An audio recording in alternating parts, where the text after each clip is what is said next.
Nga pala mga guys, napagkagising ko, talagang nanulay na talaga ako dyan, te.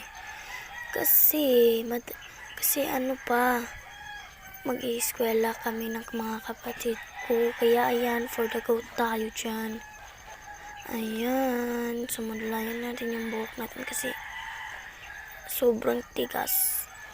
Pag maliligo tayo, maliligo ako ngayon. Guys, ganyan. Please, ayan. Shoutout nga pala sa mga kabataan dyan.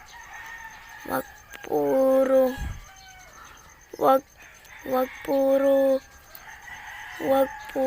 absent. Ayan, madaling araw pa pala yan, guys. Ayan. So, balik tayo sa ating pagka-tutorial. Pugong ang kati-kati talaga ng ulo ko dyan. Hindi ko matiis.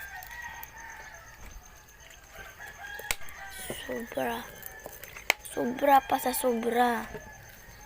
Yan, sinuklayan na. At saka,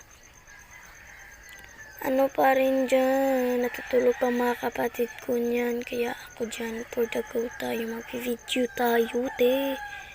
Malamang. Kasi wala tayo i-upload. Yung natin mga followers natin, guys. Ayan.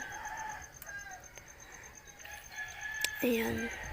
Wait lang natin siya matapos si ate girl kasi anong nangyayari sa kanya? Bakit siya? Bilisan mo, te. Charot.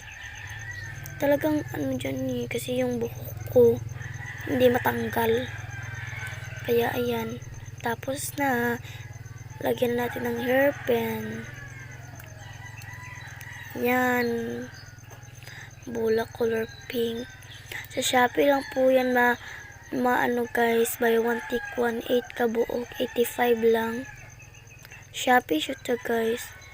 Kay nakuha makuha na og kimpit na ra og for selas na. Yatag na sa akong classmate tanan guys. Kay sobraan jud ka kapoy na kimpit din si ate. Grabe, ganyan ni ate. Ay. Sige na ko. Taod ang pulseras, B. Grabe. So, let's go. Maghaling na dito. Na. Diba? Kuhan pa kayo na kanang gabi-gabi.